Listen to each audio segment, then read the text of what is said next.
The town of Winter is still picking up after a late July storm left behind damage. Even the town's swimming pool was covered in downed trees. But the most notable damage is probably to the town's historic drive-in movie theater. Part of the screen is missing. But as Tom Hansen reports in tonight's Eye on KELOLAND, as many drive-ins are closing, the people of Winter want their drive-in to rebuild and reopen. In south central South Dakota, the town of Winter is a focal point. People from all around come here to do their shopping and find their entertainment. So when a storm damaged the Winter Drive-In movie theater, it was a big deal. The theater is one of the last remaining drive-ins in South Dakota. Austin Moser and his wife Jill just bought the theater last year. He's in construction and she's a nurse, and they learned on the job, so to speak. It's been a lot of fun. There's a lot of people that come through from all over, so you get to talk to all kinds of people. Moser admits seeing the damaged screen for the first time was tough. Just my wife and kids were home, so they sent me pictures of it, but pulling into town the first time was pretty gut-wrenching. The high winds even brought down the ticket booth. But Moser's mood brightened after calls of support from family, friends, and movie fans.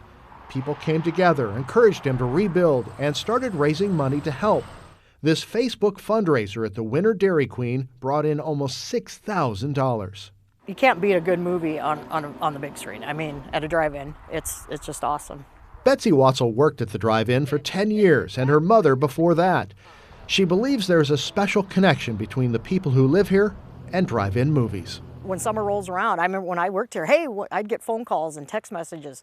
When's the drive-in opening? And we, was looking for something to do, and it just means so much to this community. And I remember Betty even saying she remembers kids coming, and then their kids started coming, and then their kids started coming, and it's been here for 74 years. The Mosers bought the theater from the Fast family. Fred and Betty Fast built the theater in 1950.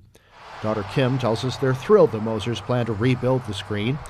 As fate would have it, the man who now owns the theater knows a thing or two about building and repairing things. Betsy says the drive-in is part of Winter's history, and thanks to the Mosers, part of its future. The town was just so happy when they decided to purchase it because nobody wanted to see it close. And it's a lot of work. It's, you have to commit every weekend of the summer, and Jill and Austin have done an awesome job. Moser says one of the things he's appreciated most about owning and running the theater is meeting new people. We had a couple that came through from Italy, that they had some family that was staying in Sioux Falls, and they drove through and they decided to get a room at the Holiday Inn over here and catch a movie.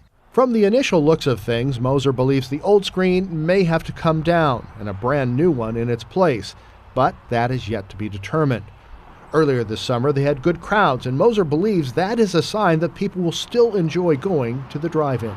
So there's tons of support for it, and I mean, I know people want it to stay around. With the support of the residents, and if all goes as planned, Moser plans to have the drive-in up and running next summer for its 75th anniversary. And you can bet the marquee will spell out something a little less coincidental. In Winter, with Eye on KELOLAND, I'm Tom Hansen.